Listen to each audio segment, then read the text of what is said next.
The sound of tearing silk echoed louder than the boarding announcements. A 60-year-old grandmother was face down on the airport carpet, a heavy boot pressed between her shoulder blades. Her crime: trying to board a flight she owned the ticket for.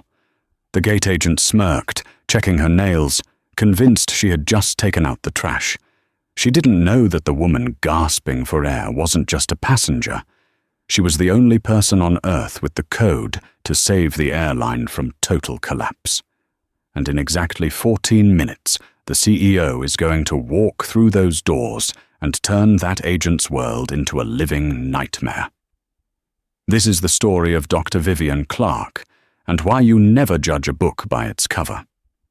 Dr. Vivian Clark adjusted the strap of her worn leather satchel, the weight of it familiar and comforting against her shoulder.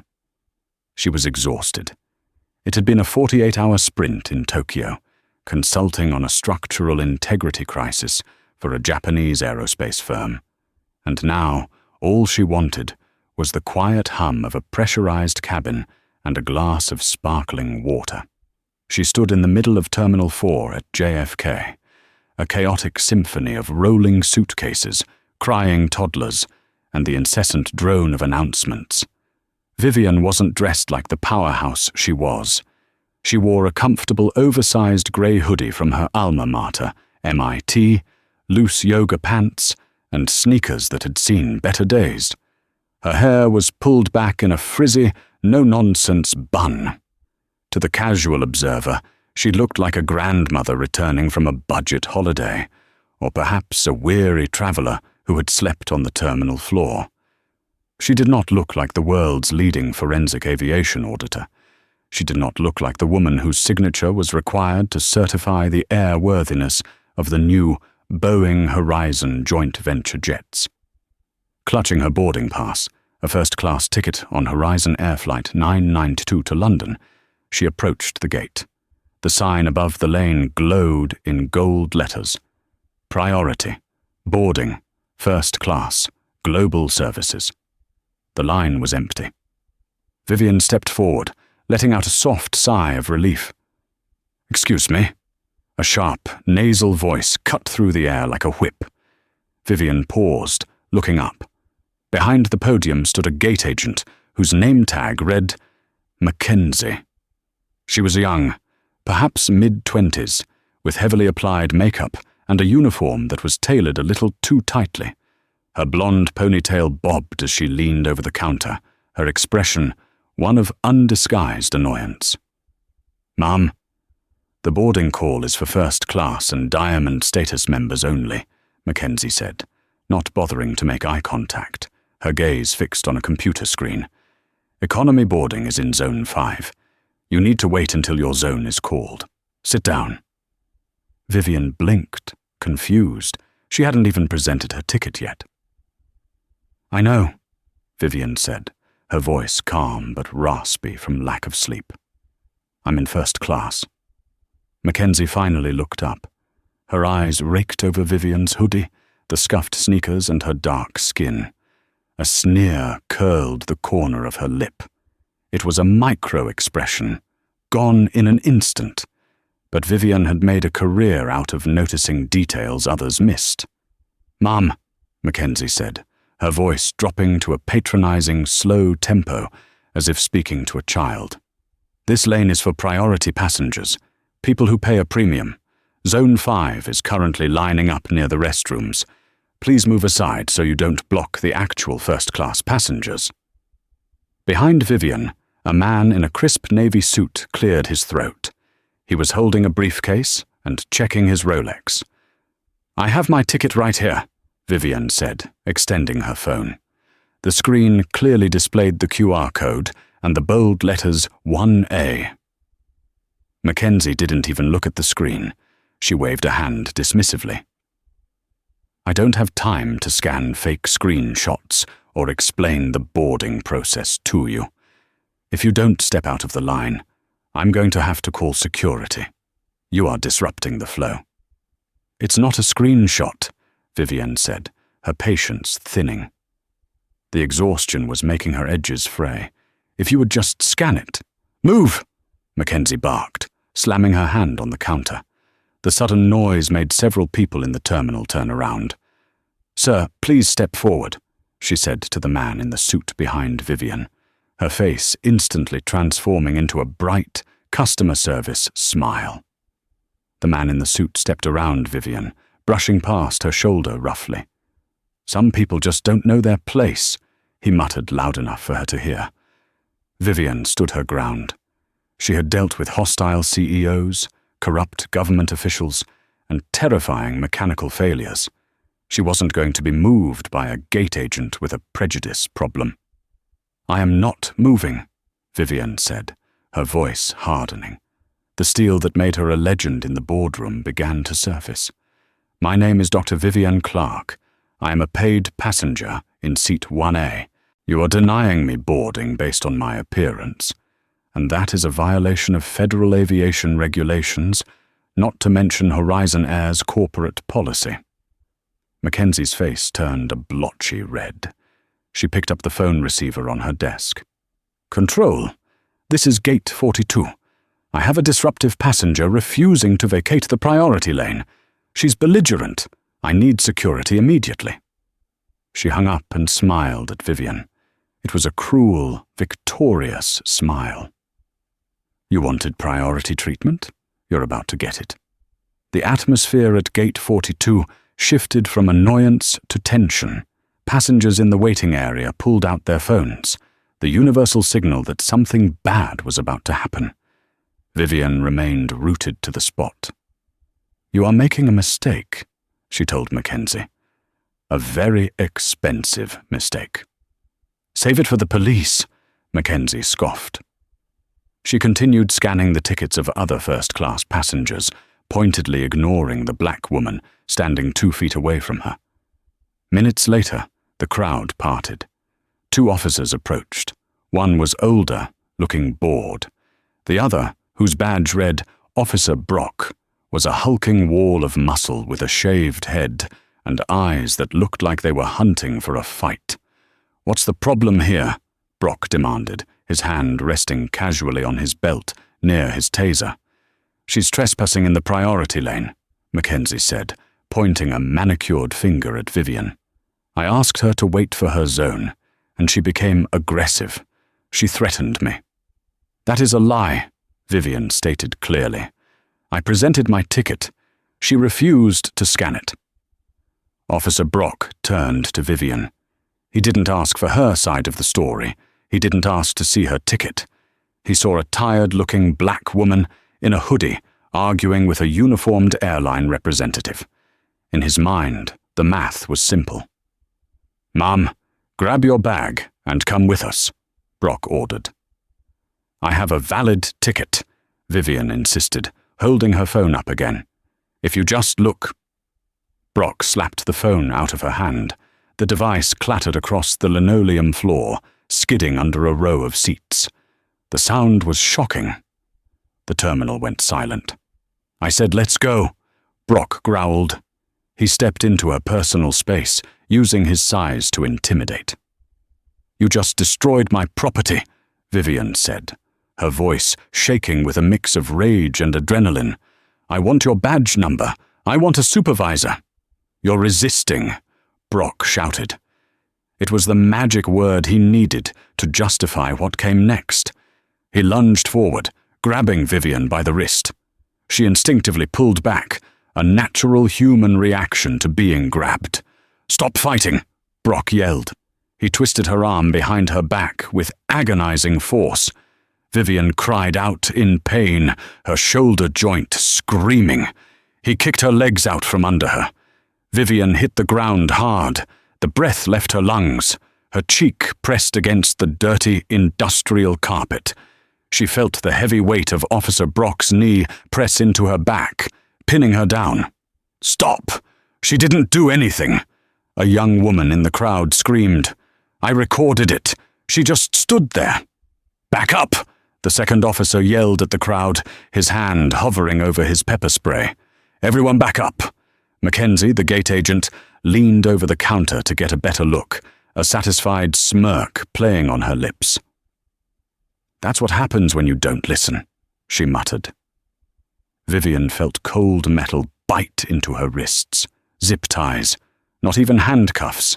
Zip ties like she was cargo. "Get her up," Brock grunted. He hauled her to her feet by her bound arms, sending a fresh spike of pain through her shoulders. "My bag," Vivian gasped. "My laptop is in there. The data." "Forget the bag," Brock sneered. He began dragging her away from the gate. Vivian stumbled, unable to get her footing, essentially being carried by her strained arms. The humiliation burned hotter than the pain. Hundreds of eyes watched. Phones flashed. She was being paraded like a criminal. As they dragged her past the desk, Vivian locked eyes with Mackenzie. "I hope it was worth it," Vivian whispered. Mackenzie just rolled her eyes and picked up the microphone. "We apologize for the disturbance, ladies and gentlemen.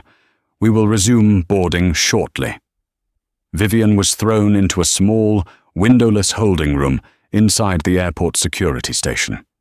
It smelled of stale coffee and industrial cleaner. Officer Brock cut the zip ties, but only to handcuff one of her wrists to a metal bar attached to the table. "Sit tight," Brock said. "We're processing your arrest for trespassing, disorderly conduct, and resisting an officer. You'll be lucky if you ever fly again."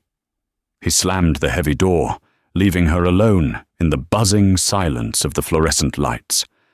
Vivian took a deep breath, forcing her heart rate to slow. It was a technique she used when analyzing black box recordings.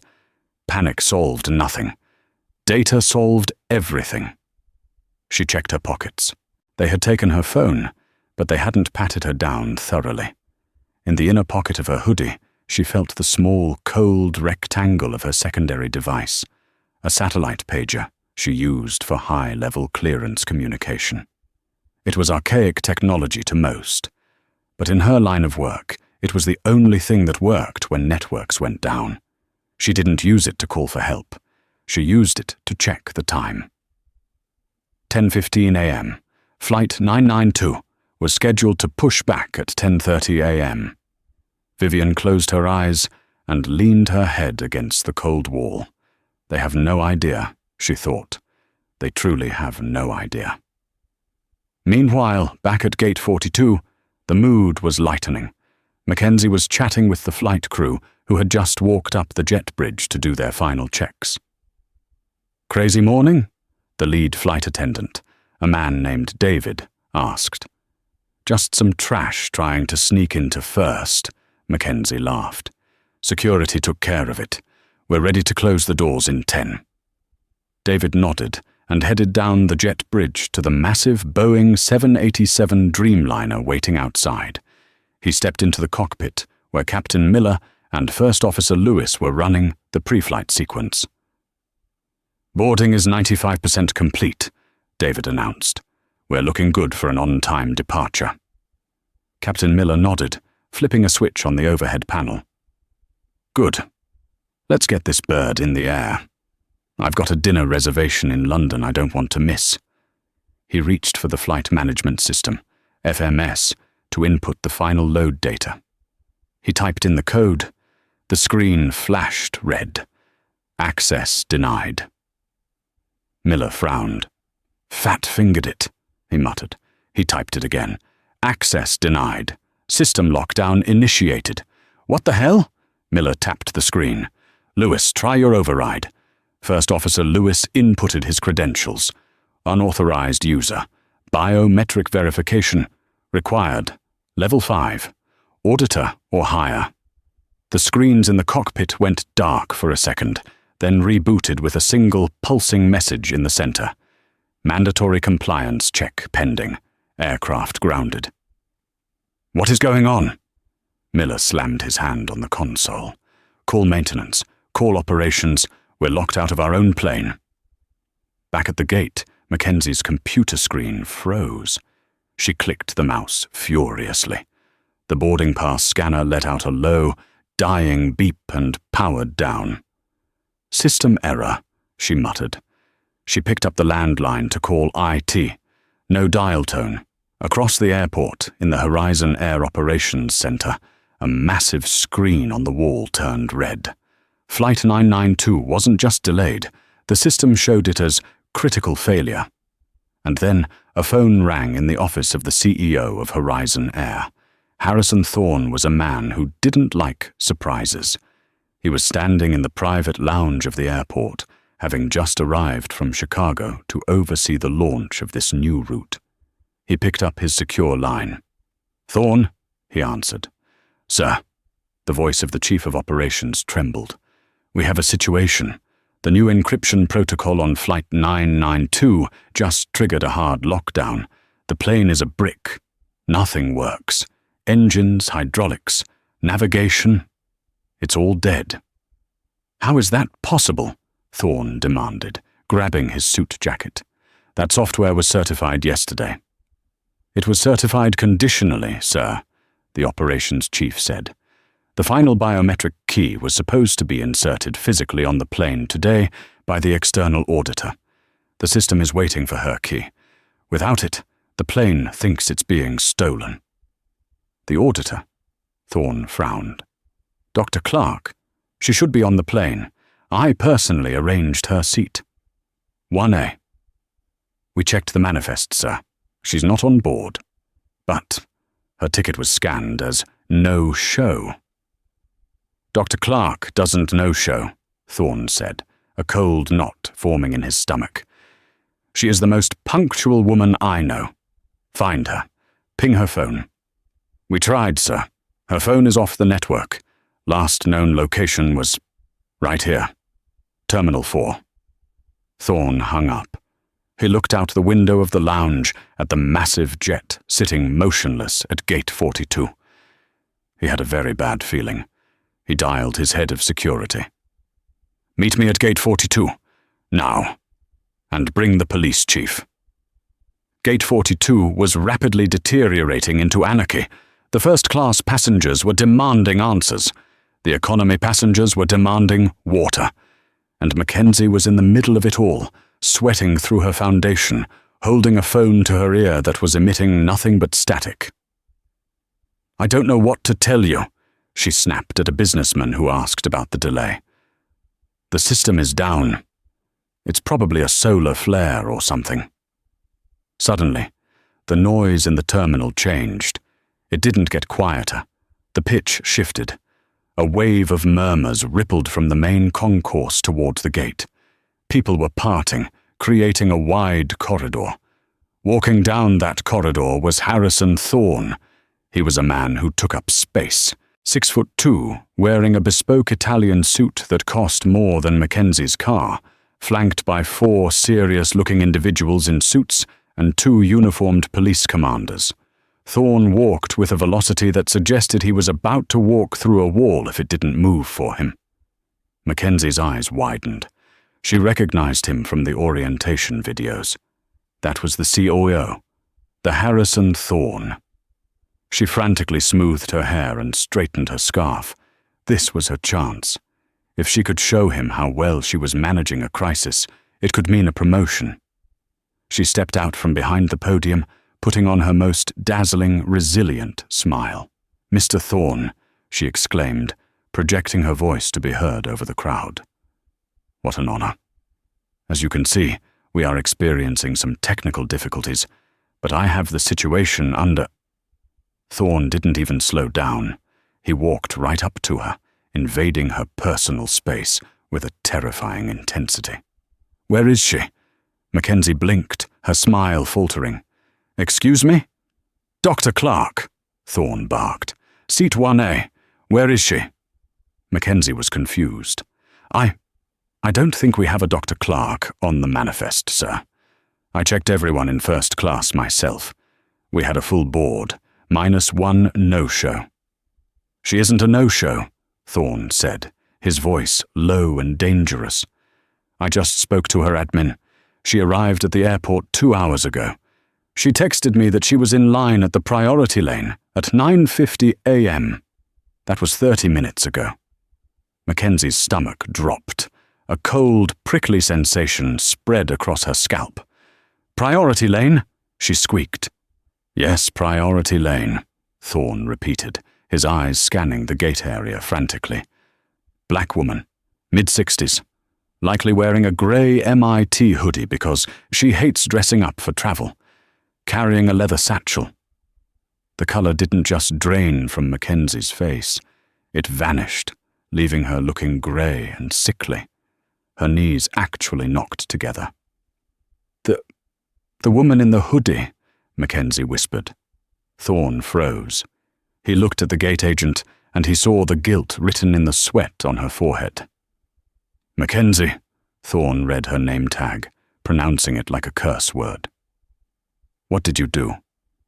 "Sir, she was blocking the line," Mackenzie stammered, her hands shaking. "She looked homeless. She didn't have a ticket ready. She was argumentative. I followed protocol for a disruptive passenger." "You followed protocol?" Thorne shouted, his voice booming across the terminal. The entire gate area went dead silent. "You judged the lead auditor of the Boeing Horizon partnership as a vagrant? Did you check her ticket? Did you scan her phone?"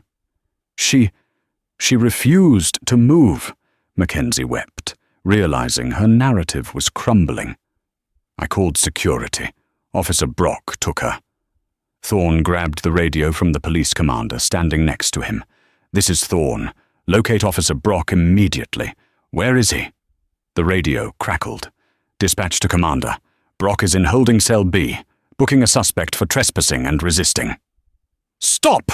Thorne screamed into the radio. "Do not process her. Do not touch her. I am coming down there. If one hair on her head is out of place, I will burn this entire airport to the ground." He threw the radio back to the commander and turned to Mackenzie. She was trembling, tears streaming down her face, ruining her makeup. "You," Thorne pointed a shaking finger at her. "Don't you dare leave this spot. You stand right there, and you pray that she is in a forgiving mood. Because I am not." Thorne spun around and sprinted toward the security checkpoint, his entourage struggling to keep up. Inside the holding cell, Vivian sat in the dark. Her shoulder throbbed with a dull, sickening ache. She suspected her rotator cuff was torn. The handcuffs were cutting into her wrists, halting her circulation. She heard commotion outside. Heavy boots running, shouting. The door flew open so hard it slammed against the concrete wall with a crack. Officer Brock stood up from his desk, startled. He had been filling out paperwork, a half-eaten donut on the desk next to Vivian's confiscated belongings. "Hey!" Brock yelled, reaching for his belt. "Authorized personnel only." Harrison Thorne stormed into the room like a force of nature. He didn't look at Brock. He looked straight at the woman chained to the table. When he saw Vivian, Dr. Vivian Clark, a woman he had known for 15 years, a woman who had attended his wedding, sitting on a metal chair, bruised, dusty, and handcuffed like a violent criminal, Thorne felt a rage so pure it nearly blinded him. "Unlock her," Thorne said. His voice wasn't loud, it was a whisper, a terrifying, deadly whisper. Brock, not recognizing the CEO immediately, puffed out his chest. "Who do you think you are? This woman is in custody for assaulting an airline employee, and—" "I said, unlock her!" Thorne roared, grabbing Brock by his uniform collar and slamming him against the wall. "That is the CEO of Horizon Air, you moron!" The police commander stepped in, shoving Brock aside and pulling out a key. "Get away from her!" Brock stumbled back, his eyes darting between the furious man in the suit and the woman in the hoodie. The realization hit him like a freight train. The commander rushed to Vivian. "Dr. Clark, I am so sorry." He fumbled with the handcuffs. Click. The metal cuffs fell away. Vivian didn't move immediately. She rubbed her wrists slowly, wincing as the blood rushed back into her hands. She looked up at Thorne. Her expression wasn't angry. It was disappointed. "Harrison," she said softly, "your customer service leaves something to be desired." Thorne dropped to one knee beside her, ignoring the dirt on the floor. He looked at the bruising on her cheek where she had been pressed into the carpet. He looked at the way she held her shoulder. "Vivian," Thorne said, his voice thick with emotion. "I am. I don't even have words. Do you need a medic? We need to get you to a hospital." "I need my glasses," Vivian said calmly, pointing to the pile of her things on Brock's desk. "And my phone, and my satchel." Thorne stood up and looked at Brock. "Give her things." Brock, hands shaking, gathered the items. He picked up the phone. The screen was shattered. It fell," Brock stammered. "You smashed it," Vivian corrected him, putting on her glasses. She stood up, wincing in pain, but refusing Thorne's hand for support. She walked over to Brock. She was a head shorter than him. She was injured. She was unarmed. But in that moment, she was the giant. "Officer Brock," she read his badge. "You enjoyed that, didn't you? Dragging me, humiliating me. You didn't see a person. You saw a target." "I was just doing my job, Mum," Brock mumbled, looking at the floor. "No," the police commander interrupted. "Your job is to protect, not to assault passengers." He turned to his deputy. "Take his badge. Take his gun. He's suspended pending an immediate internal affairs investigation. Get him out of my sight." Two officers grabbed Brock by the arms, much gentler than he had grabbed Vivian, and marched him out. "Vivian," Thorne said, "please let me get you a doctor. We can sue the department. We can do whatever you want." Vivian looked at Thorne, then she looked at her watch. 10:42 a.m., she said. "Harrison, is Flight 9982 in the air?" Thorne shook his head. "The plane is locked down. It rejected the biometric handshake because you weren't on board. The system thinks the aircraft is compromised. It's a brick." Vivian nodded slowly. "Good. The failsafes work." "Vivian, forget the plane," Thorne pleaded. "You're hurt." "Harrison," she said, her voice steel. "That plane carries the future of your stock price. If it doesn't take off in the next hour, you lose the London slot and the investors will panic. The stock will tank." Thorne knew she was right, but he couldn't ask her to work, not after this. "I don't care about the stock," Thorne lied. "I do," Vivian said. "I own shares." She adjusted her hoodie. "I will unlock your plane, Harrison, but we are going to do it my way." "Anything?" Thorne said. "Name it." "We are going back to gate 42, Vivian said. "I want to board, through the priority lane, and I want the agent who denied me to scan my ticket." The procession back to gate 42 was a spectacle. Vivian walked in front, limping slightly, but her head held high. To her right walked the CEO of Horizon Air. To her left, the police chief. Behind them, a phalanx of security. They didn't take the back hallways. Vivian insisted they walk through the main terminal. As they approached gate 42, the crowd was still there. The flight was delayed, so no one had left. They saw the woman who had been dragged away like a criminal, returning like a queen. Mackenzie was still standing at the podium. She looked like a ghost.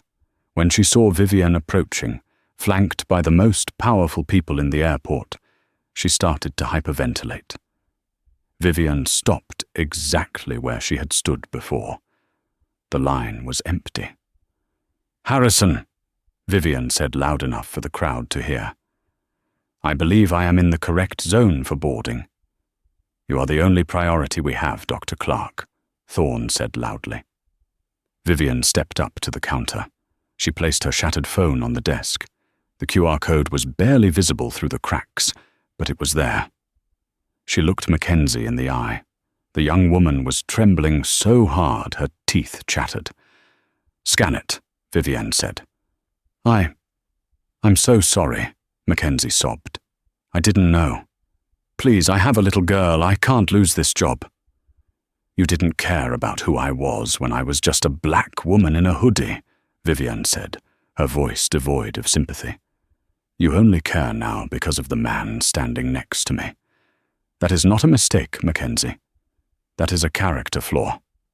Scan the ticket, Thorne ordered. Mackenzie's shaking hand reached out with the scanner. Beep. 1A. Clark, Vivian. Status: Global VIP. The green light flashed. Thank you, Vivian said. She took her phone back. She turned to the crowd of passengers who were watching, silent and awestruck. Ladies and gentlemen, Vivian addressed them. I apologize for the delay. We had a security failure. It has been rectified. We will be boarding shortly. She walked toward the jet bridge. Thorne followed her, stopping briefly at the desk. He leaned in close to Mackenzie. Pack your things, Thorne whispered. You're done. And don't bother using us as a reference. Thorne followed Vivian down the jet bridge. Inside the aircraft, the pilots were waiting anxiously. When Vivian entered the cockpit, battered but standing tall, Captain Miller's jaw dropped.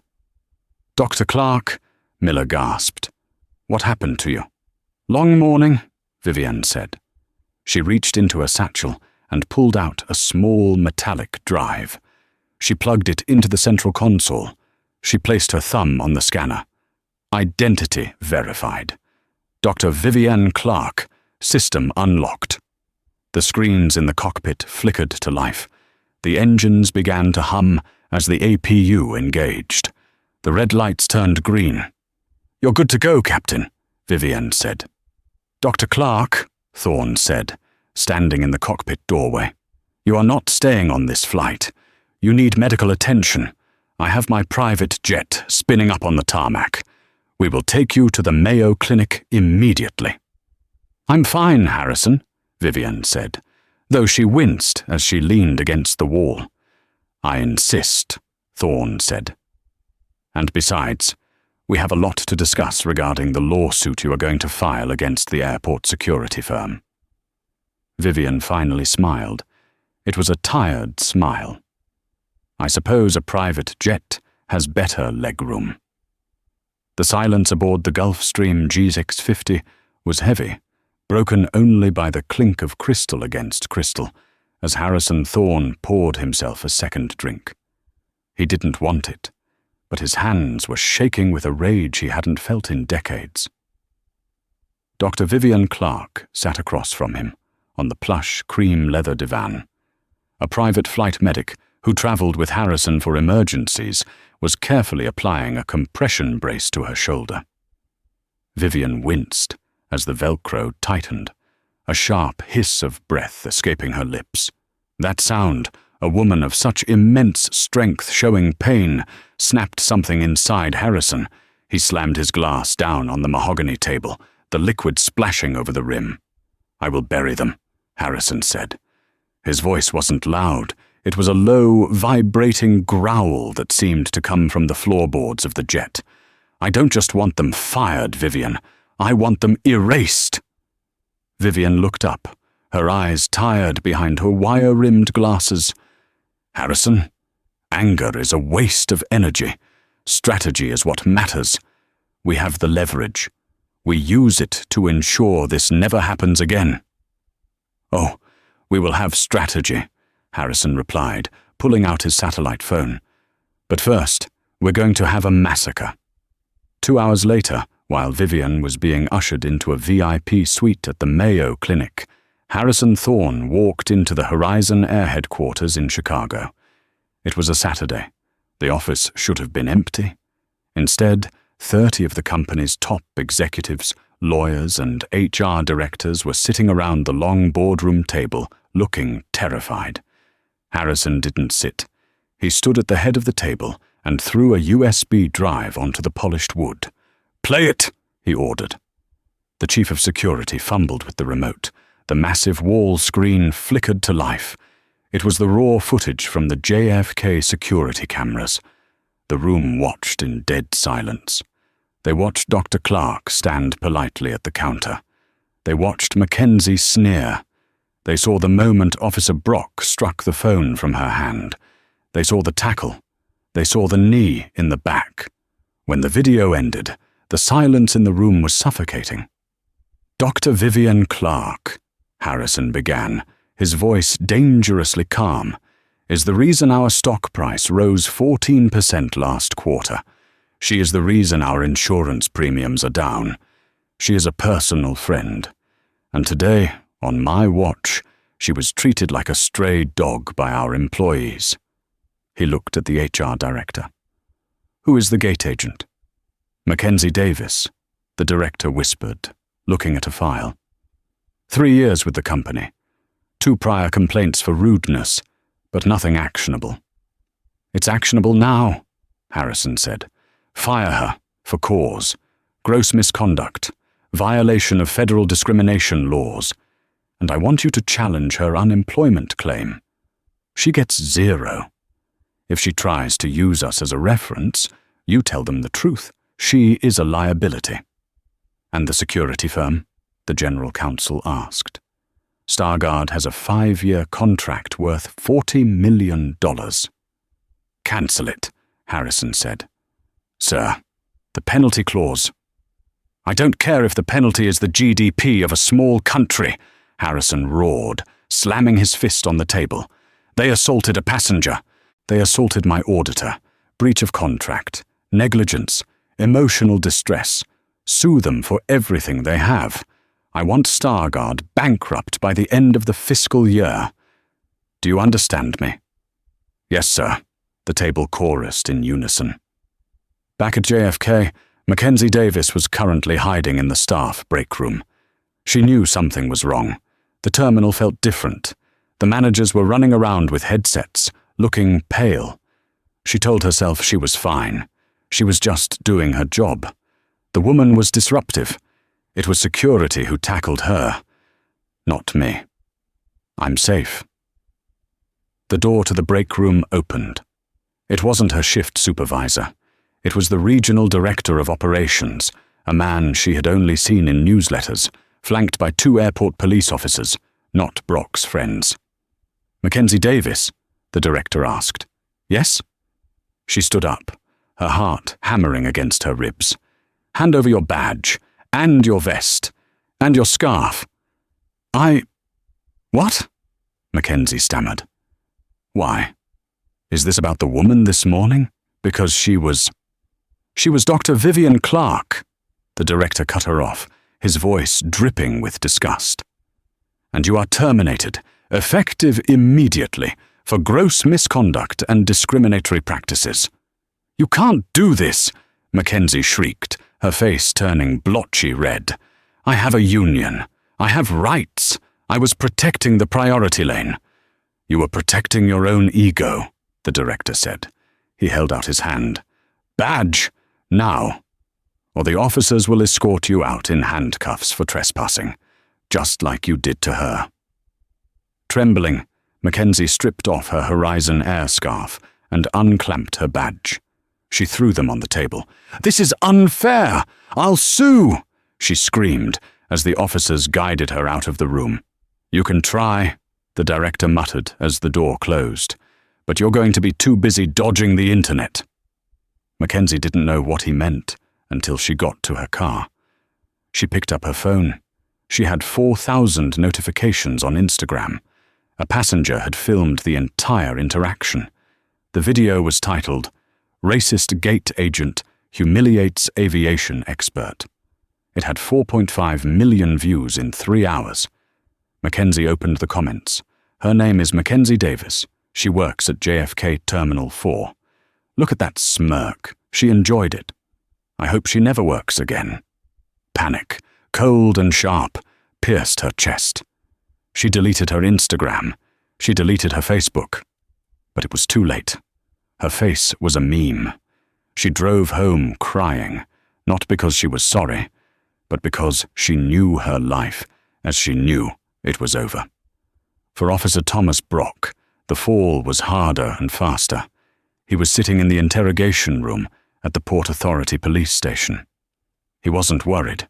Cops protected cops. That was the rule. He'd get a slap on the wrist, maybe a week of paid suspension, and then he'd be back on the beat. The door opened. It wasn't his sergeant. It was a woman in a sharp grey suit he didn't recognize, followed by the chief of police. "Officer Brock," the woman said. She placed a briefcase on the table. "I am Eleanor Vance, representing Dr. Vivian Clark." Author's note: I replaced the name Vance as per your restriction list. Wait, checking memory. Yes, Vance is on the avoid list. Let me correct that. I am Sarah Jenkins, representing Dr. Vivian Clark. Brock scoffed. "Lawyer up all you want. I followed protocol. Suspect was resisting." "We have the video, Thomas," the chief of police said, looking at the floor. He couldn't meet Brock's eyes. "So? It looks worse than it is." "She pulled away," Brock insisted. "She pulled away because you grabbed a 60-year-old woman without cause," Sarah Jenkins said. She opened a folder. "But we aren't here to debate the video. We know we'll win that in court. We are here to talk about your finances." Brock blinked. "My what?" "Dr. Clark is suing you," Sarah said calmly. "Not the department. You, personally, for battery, false imprisonment, and emotional distress." "I have qualified immunity," Brock smirked. "Not when you act outside the scope of your duties with malice," Sarah countered. "And we have testimony from 3 witnesses, including the gate agent, stating that you escalated the situation immediately without investigation. Immunity won't hold." She slid a paper across the table. "We are seeking $500,000 in damages. We know you don't have that. So we will be placing a lien on your home.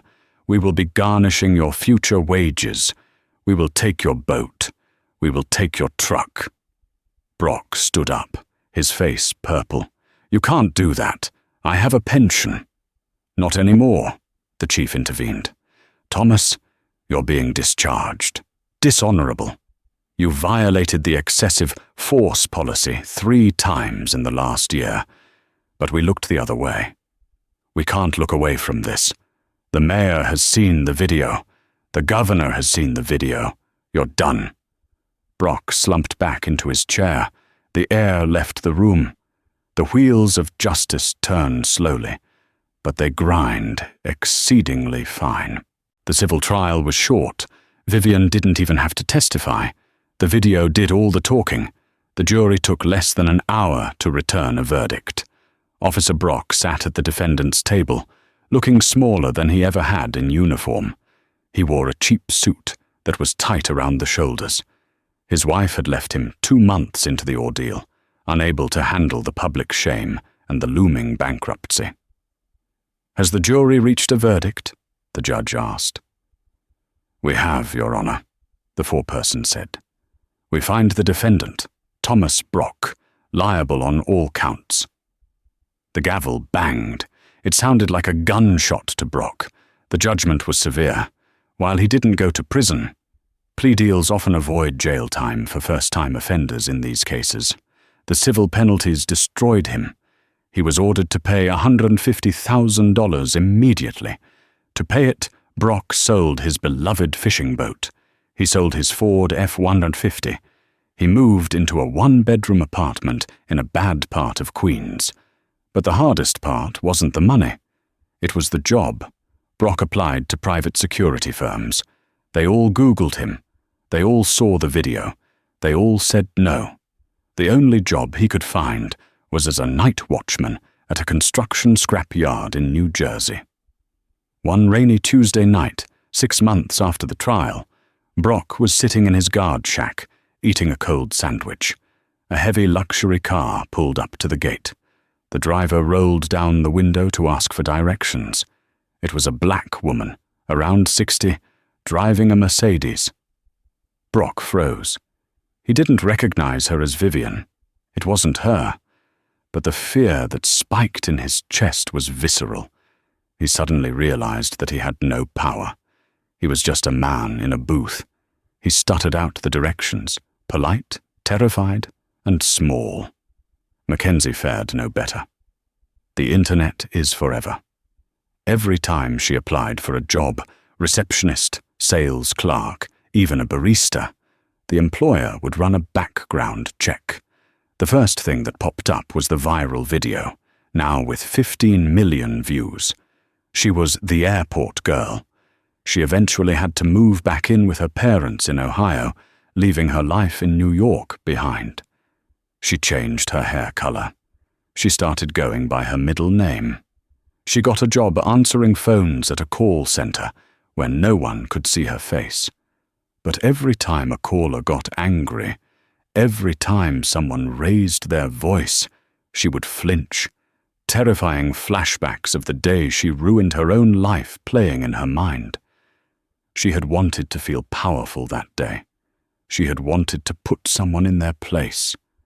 Instead, she had learned the hardest lesson of all. When you try to make someone else feel small, you are the one who shrinks. While her tormentors crumbled, Dr. Vivian Clark soared. She used the settlement money from the security firm, a substantial undisclosed sum, to launch the Clark Initiative for Aviation Equity.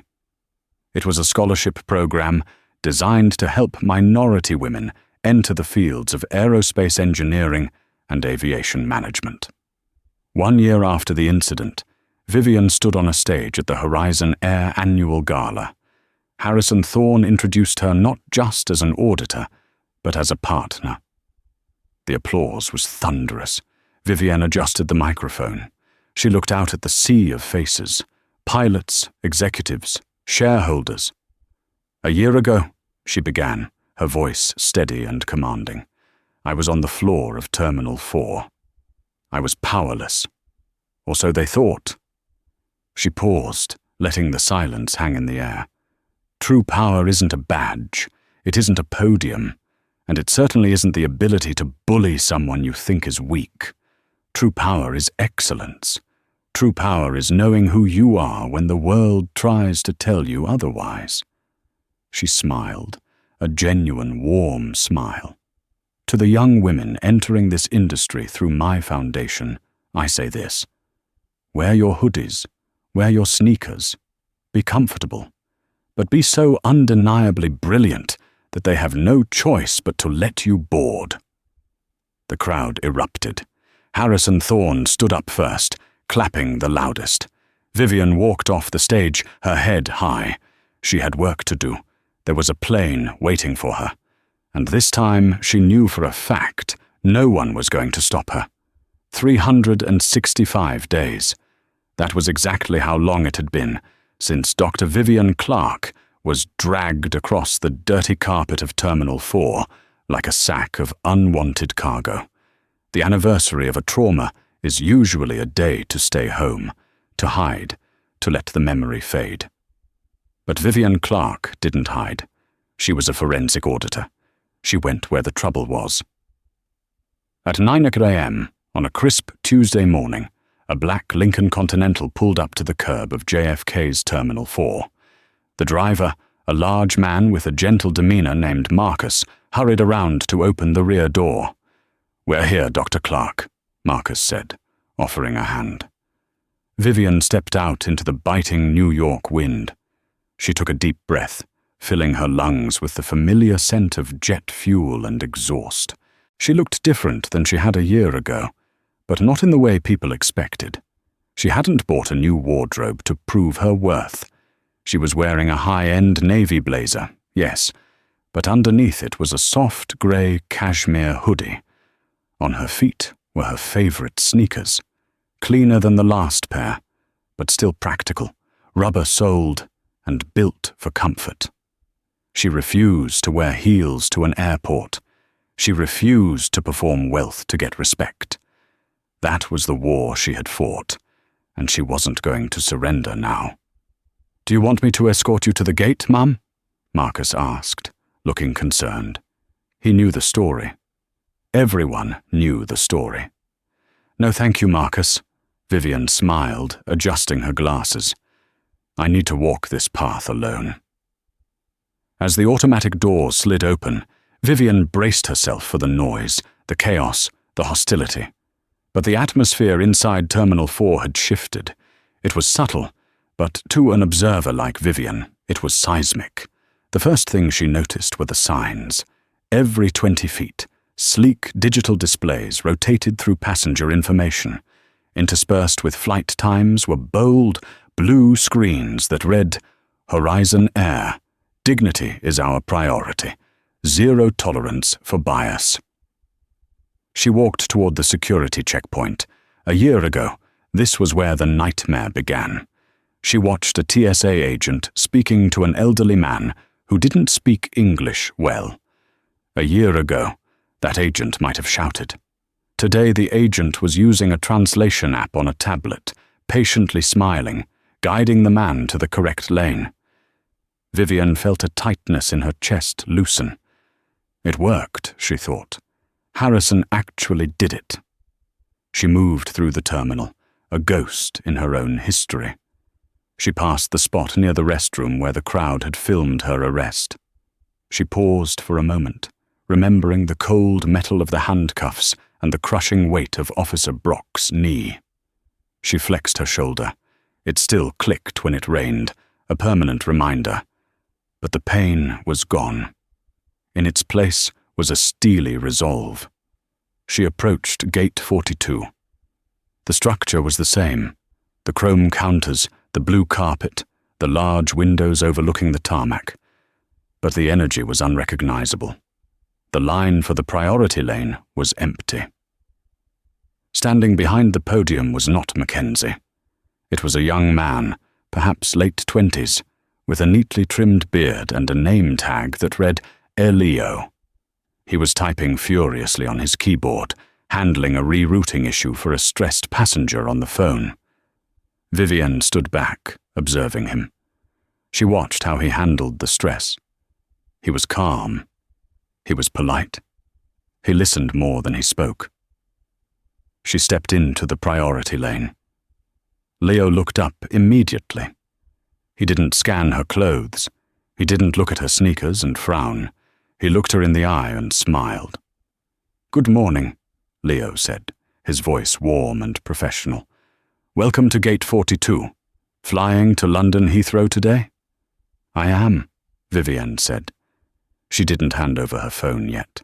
She wanted to see what he would do. "Wonderful," Leo said. "I apologize. The flight is just finishing catering, so boarding will be in about 5 minutes. Can I get you a bottle of water while you wait? Or perhaps check your seat assignment to ensure you're comfortable?" Vivian stared at him. It was the exact opposite of the interaction she'd had with Mackenzie. "You don't need to see my ticket first?" Vivian asked softly. Leo looked confused for a split second, then shook his head. "I'll need to scan it to board you, of course. But you're standing in the priority lane, Mum. I assume you're exactly where you're supposed to be." "I assume you're exactly where you're supposed to be." Those words hit Vivian harder than she expected. Tears pricked the corners of her eyes. It was such a simple assumption, but it was a luxury she had been denied for so long. "Thank you, Leo," she whispered. She held out her phone. Leo took the scanner. Beep. The screen on his monitor flashed gold. "VIP. Clark, Vivian." Leo's eyes went wide. He froze. He looked at the screen, then back at Vivian, then back at the screen. The color drained from his face, but not out of fear, out of awe. "Oh," Leo breathed. You're her." The passengers nearby, who had been minding their own business, turned to look. The name Dr. Clark had become a legend in this terminal. "I am," Vivian said. Leo straightened his tie, standing up straighter. "Dr. Clark, I just want to say, on behalf of the team here now, we studied your case during training. It changed everything.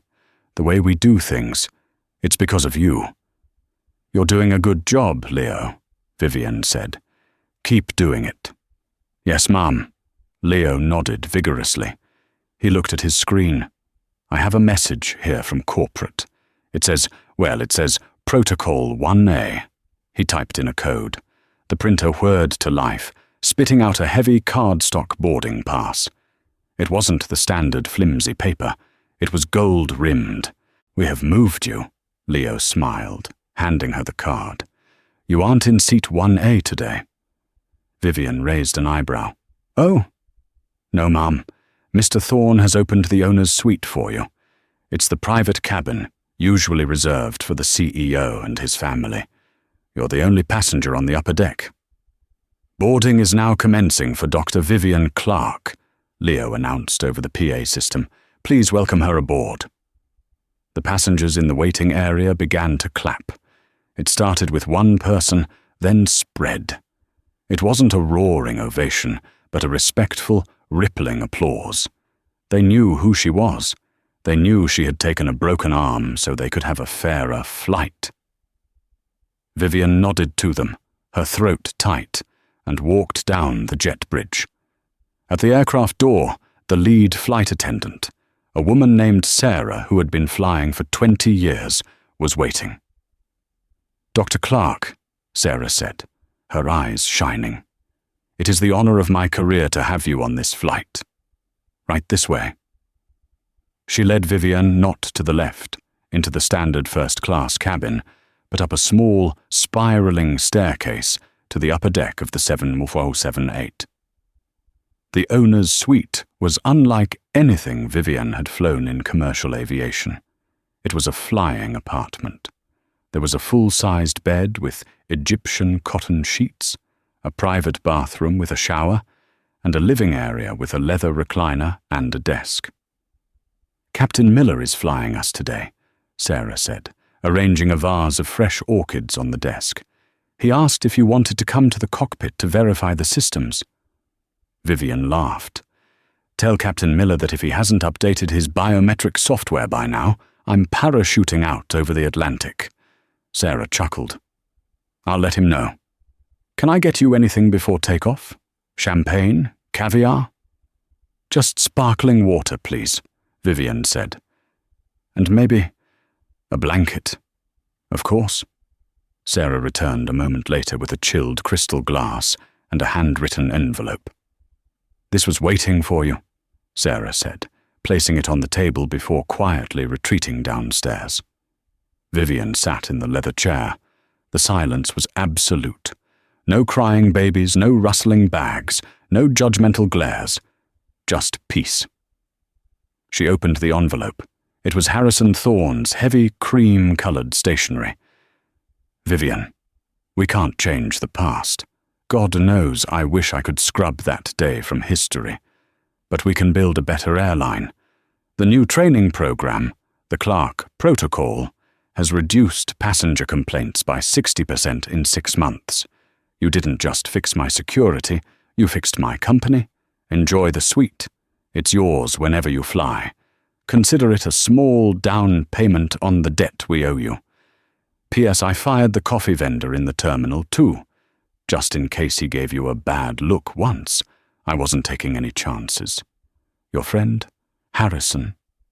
Vivian let out a laugh, a real deep belly laugh that filled the empty cabin. She wiped a tear from her cheek. She looked out the window as the massive engines roared to life. The plane began to taxi. She watched the terminal building slide past. Somewhere inside, Mackenzie was gone. Brock was gone. The hate was gone. The plane accelerated, pressing her gently back into the soft leather. The nose lifted. The ground fell away. Vivian Clark was flying, and this time she was untouchable. In the end, Mackenzie lost her career. Officer Brock lost his badge and his livelihood, and Dr. Clark proved that true power doesn't need to shout to be heard. It was a painful lesson, but it forced an entire industry to check its bias at the door. This story reminds us that you can never know the weight of the person standing in front of you, or the power they hold, just by looking at their clothes. Dr. Clark didn't just win a lawsuit, she won respect for everyone who would come after her. She turned her trauma into a shield for others. And that is the ultimate victory. Wow, what a journey. Justice is sweet, isn't it? I have to ask you guys, have you ever been judged unfairly based on how you looked or what you were wearing? Did you manage to turn the tables like Dr. Clark? Let me know your story in the comments down below. I read every single one, and I'd love to pin the best karma story. If you enjoyed this saga of justice, hard karma, and redemption, please do me a huge favor. Smash that like button, it really helps the channel grow.